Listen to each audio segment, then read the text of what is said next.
सड़क हादसात की रोकथाम और रोड सेफ्टी को यकीनी बनाने के लिए हैदराबाद ट्रैफिक पुलिस की जानिब से दिन के औकात में भी हालत नशा में गाड़ियां चलाने वालों की चेकिंग का आगाज कर दिया गया है।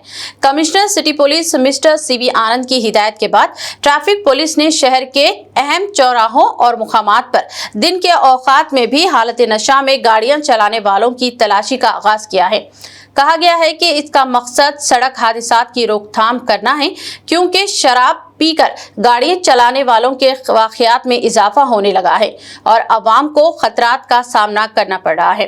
कहा गया है कि ये चेकिंग हादसात पेश आने वाले मुकामात पर की जा रही है और इस बात का ख्याल रखा जा रहा है कि ट्रैफिक के बहाव में कोई रुकावट पैदा होने ना पाए।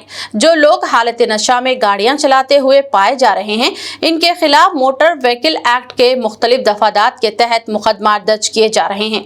पुलिस अहदेदारों ने बताया कि रोड सेफ्टी को यकीनी बनाने के लिए इस तरह की चेकिंग का सिलसिला जारी रहेगा। మన పట్టణంలో డ్రంక్ అండ్ డ్రైవింగ్ ఇంత ముందుకు డ్రంక్ అండ్ డ్రైవ్ టెస్ట్ ఏదైతే ఉందో నైట్ టైంలో చెక్ చేసేవారు. అంటే గత కొన్ని సంవత్సరం నుంచి అదే జరుగుతూ ఉంది. నైట్ 10 o'clock తర్వాత వెహికల్స్ రోడ్లో ఆ వాల్యూమ్ అన్ని తగ్గిన తర్వాత చెక్ చేయడం జరుగుతుంది.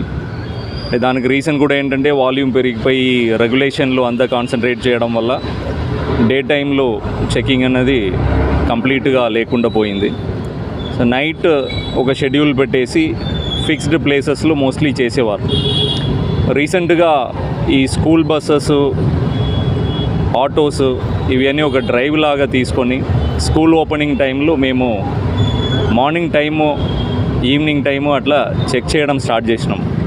కానీ మాకే షాకింగ్ ఏంటంటే కొన్ని స్కూల్ బస్సెస్, పిల్లలతో వెళ్ళే స్కూల్ బస్సెస్ కూడా బస్ డ్రైవర్స్ తాగి ఉన్నారు. దానిలో ఒక బస్సులో అయితే 400 రీడింగ్ వచ్చింది. సో దాదాపు ఈ 1 month డ్రైవ్లో 35 డ్రైవర్స్ తాగి ఉండడం గుర్తించినాం. దానిలో బస్సెస్ ఉన్నాయి, స్కూల్ వ్యాన్స్ ఉన్నాయి, అలాగే స్కూల్ చిన్నపిల్లల్ని తీసుకెళ్లే ఆటో డ్రైవర్స్ ఉన్నారు. ఒక్క నెలలోనే 35 మంది, అది కూడా స్కూల్ చిల్డ్రన్ని ట్రాన్స్పోర్ట్ చేసేవాళ్ళు తాగి బండి నడపడం జరుగుతుందన్నది మాకు చాలా పెద్ద షాకింగ్. సో తర్వాత మా సిపి గారు మేమంతా చర్చించి ఈ డ్రంక్ అండ్ డ్రైవ్ ఇంకా డిటరెన్స్ వచ్చే విధంగా, ఇంకా ఫలితాలు మంచిగా వచ్చే విధంగా మనం ఏం చేయవచ్చని ఆలోచన చేసి